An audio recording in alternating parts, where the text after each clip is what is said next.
자, 오늘은 전환사채 공시가 나왔을 때 과연 어떻게 우리가 이걸 해석해야 되고 그다음에 전략적으로 대응을 해야 되는지에 대해서 말씀드리려고 하는데 사실 조금 아깝습니다.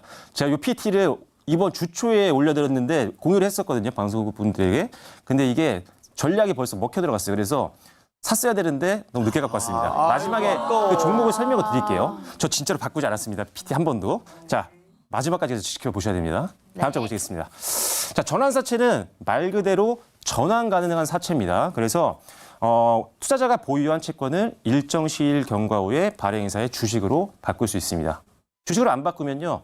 그 채권에 적혀 있는 이자만 챙겨도 됩니다. 그러니까 처음에 갖고 있을 때 처음에 전환사채를 어떤 사람이 샀다. 그러면 처음에는 이자만 받을 수도 있어요.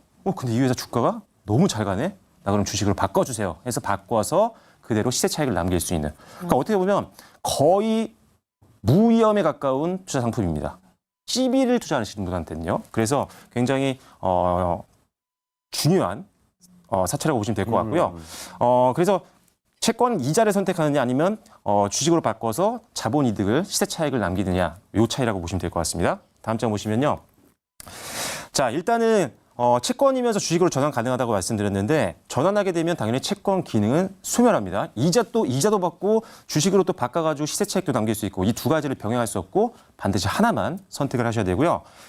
그리고 주가가 하락했을 때는 원금과 그냥 이자만 주세요라고 채권 기능을 활용하시면 되는 거고요. 만약에 주가가 이 회사 많이 올라갔네? 그럼 나 정해진 가격으로 바꿔줘 주식. 나 시세 차익 남길 거야. 바꿔서 시세 차익 남기시면 됩니다. 선택을 하실 수가 있는 상품이고요. 다만 이제 주식 전환 시에는 신주를 줘야 되기 때문에 전체 주식이 늘어나요. 그렇게 되면 어떻게 하죠? 한 주당 가치가 떨어집니다. 그렇기 때문에 항상 주가에서는 리스크 요인 중에 하나죠. 그래서 신주가 추가되는 날 전후로 해서 주가가 밀리는 경우가 상당히 많습니다. 그래서 그런 것들은 감안을 하셔야 되고요. 그리고 이자 같은 경우는 사채 이자보다는 CB, 전환사채 이자가 낮습니다. 왜냐하면 주식으로 바꿀 수 있는 권리까지 줬는데 이자라도 조금 줘야 될 거 아니에요. 그죠? 그래서 CB 이자가 낮습니다. 그래서 CB 발행으로 자금을 기업이 조달을 하게 되면은 채권을 발행해서 하는 것보다는 이자 비용이 훨씬 더 줄어드는 효과도 있다라는 점. 그래서 그런 부분이 기업에게는 좋은 장점입니다.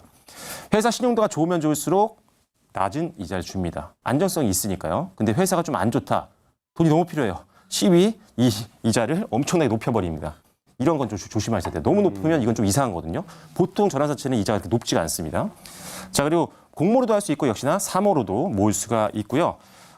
주식으로 이게 전환을 하게 되면 CB를 산 사람들이 주식으로 바꿔주세요 해서 전환하는 사람들이 주식을 받게 되면 신주가 늘어나잖아요. 근데 이제 여기서 특이한 게 있습니다. 재무 구조는 개선이 돼요. 왜냐면 채권일 때는 이게 이자를 줘야 되는 상품이기 때문에 기업 입장에서는 이게 부채로 잡히거든요, 회계상. 근데 그게 이제 자본으로 넘어가게 됩니다. 그래서 부채는 줄고 자본은 늘기 때문에 자산도 늘게 되고요. 결국 그래서 자본 및 자산은 증가하고 부채가 감소하면서 재무 구조가 개선되는 흐름들이 나타나는 게 전환사채를 활용해서 주식으로 바꿨을 때의 특징이라는 점 참고하시면 되고요. 그리고 잦은 CB를 발행하는 기업들은 좀 조심하실 필요가 있습니다. 주가 조작에 대한 리스크가 있을 수도 있고요. 그리고 그만큼 재무 상태가 안 좋은 걸 수도 있기 때문에 잦은 CB 발행, 잦은 유상증자도 역시나 마찬가지로 조심하시면 좋겠습니다. 다음 장 보시면요. 기업 입장에서 한번 볼게요. 세 가지 주체별로 보는 건데 기업 입장에서는 아까도 말씀드렸습니다. 채권보다 훨씬 낮은 금액으로 낮은 이자를 주고 자금을 끌어당길 수 있기 때문에 차입을 할 수가 있기 때문에 상당히 유리한 상품이다라고 보시면 되겠고요. CB 투자자 입장에서는 고정이자도 챙길 수 있고 주가 오르면은 주식 바꿔서 시세 차익을 남길 수 있기 때문에 거의 무위험에 가까운 안전한 상품이기 때문에 굉장히 좋다. 근데 우리는 CB 투자가 쉽지가 않습니다. 개인 투자자분들은 공모가 나오는 경우가 거의 없거든요. 그래서 기본적으로는 좀 어려운 게 좀 아쉬운 점이라는 점. 그렇다면 우리 입장, 개인 기존 주주들 입장에서는 어떻게 됐느냐?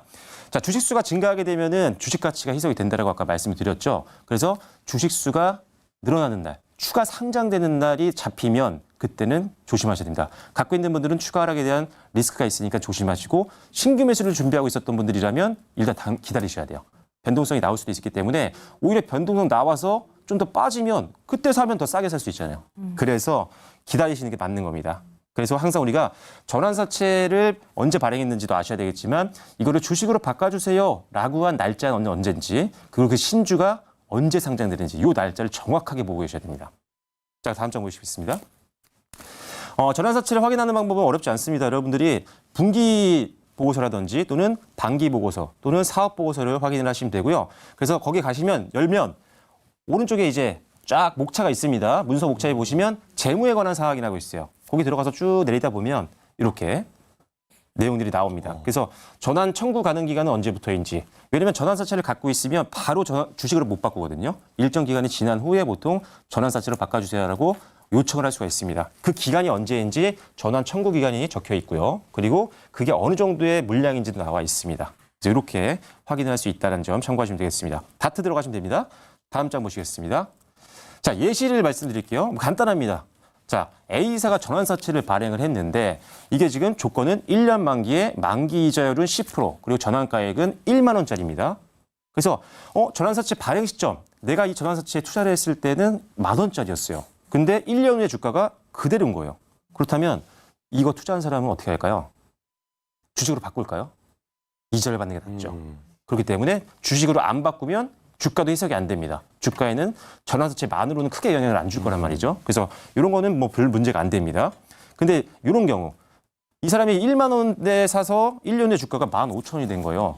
이자는 1%밖에 안 준다고 만약에 가정을 한다라고 하면은 이자가 10%잖아요. 근데 이거 지금 얼마죠? 수익률 50%예요.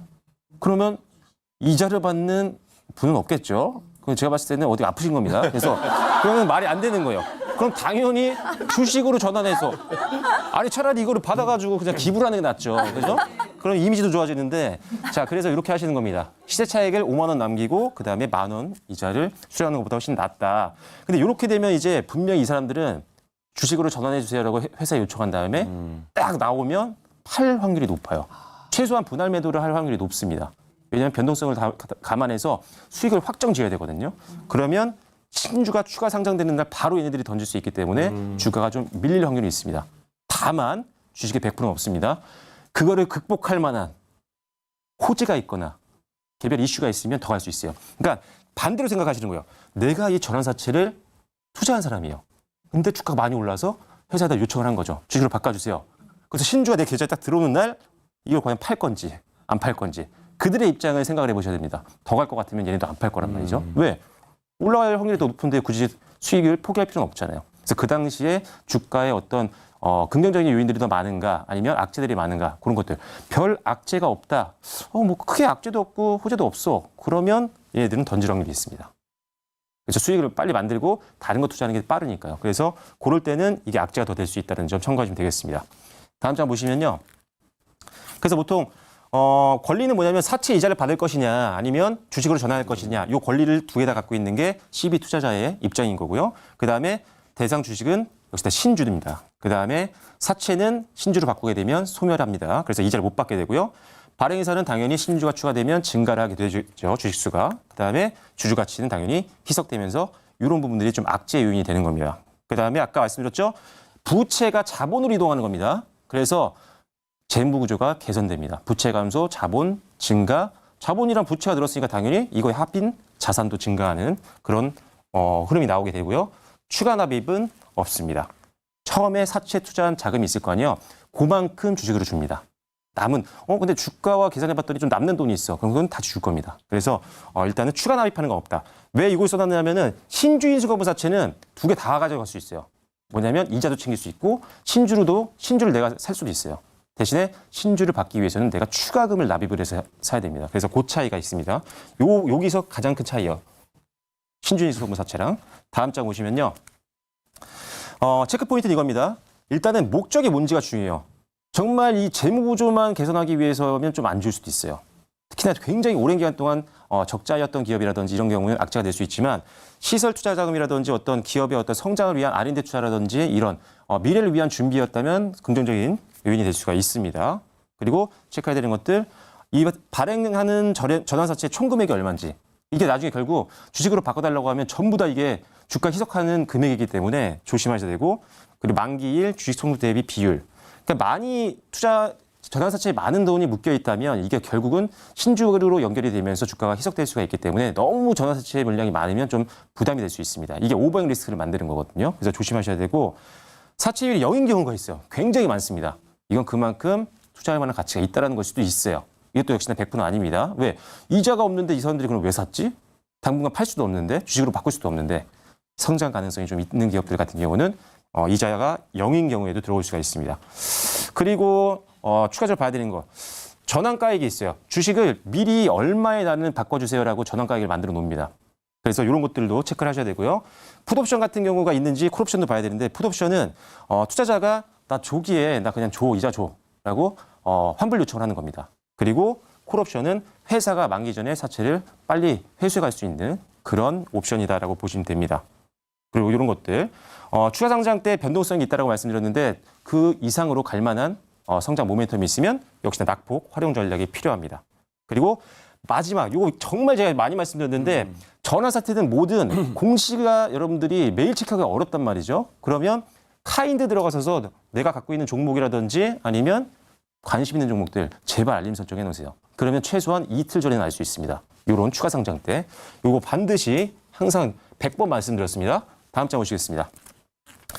자, 예시를 2개만 말씀드릴게요. 카카오 게임즈인데 전환사채 발행 공시가 나왔어요. 자, 이렇게 쫙 나왔습니다.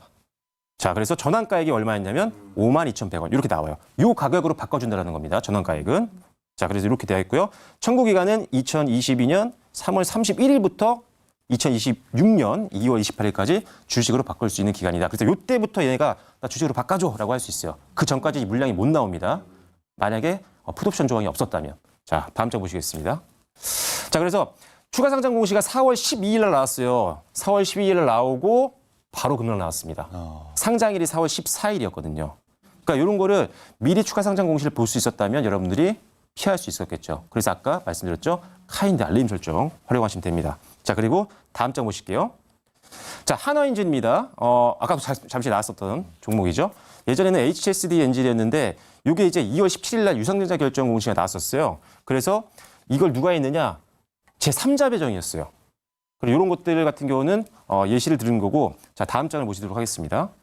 자, 왜 그러냐면 전환사채와 유상증자가 굉장히 유사한 패턴들을 보이거든요. 결국 주가가 희석될 수 있는 신주가 들어오는 거기 때문에 비교를 드린 겁니다. 그래서 이것도 하나인지 같은 경우도 이게 이번 주 초에 있었던 주가 흐름이거든요. 그래서 이거를 제가 미리 자료를 보내드렸었는데 이 회사 공시 후에 변동성이 나올 수 있어요. 추가 상장이 되게 되면 공시 후에 변동성이 나올 수 있지만 실제로 다음 장 보시겠습니다.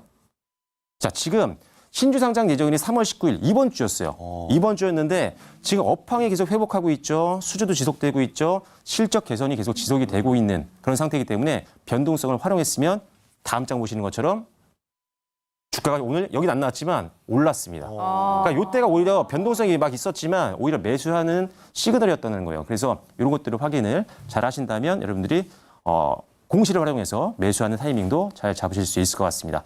자, 오늘 그래서 전환사채에 대한 내용들을 말씀드렸는데요. 더 자세한 내용은 잠시 후에 또 무방에서 설명드리도록 하겠습니다. 고맙습니다.